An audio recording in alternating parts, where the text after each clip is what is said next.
आप सभी को मेरा नमस्कार। मैं आकांक्षा केंद्रीय विद्यालय क्रमांक 2 कक्षा 10वीं की छात्रा आप सभी के समक्ष आज़ादी का अमृत महोत्सव के अंतर्गत मातंगिनी हाजरा के बारे में लेकर के प्रस्तुत हुई हूँ।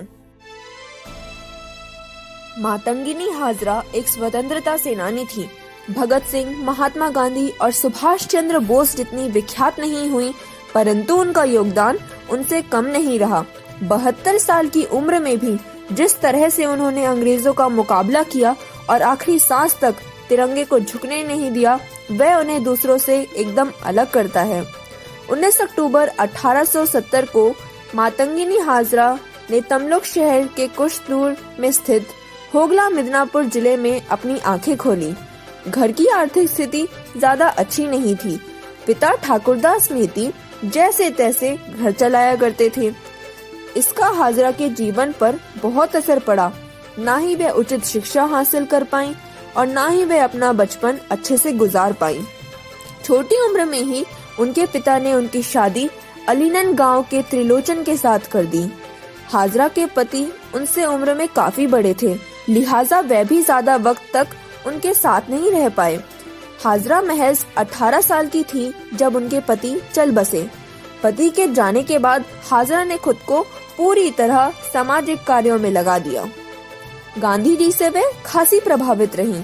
यही कारण रहा था कि साल 1905 में जब राष्ट्रवादी आंदोलन बंगाल में अपने सबाब पर था, तब हाजरा ने उसमें बढ़ चढ़कर भाग लिया।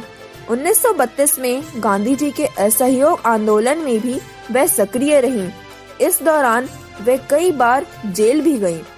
सही रूप में तो वह सुर्खियों में तब आई जब साल 1933 में वह सर जॉन एंडरसन नामक अंग्रेज अफसर के सामने काला झंडा लेकर पहुंच गईं।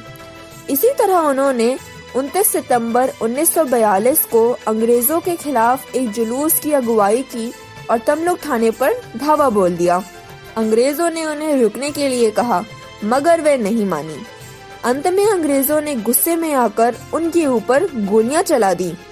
बावजूद इसके वह पीछे नहीं हटी और उन सबका डटकर मुकाबला किया।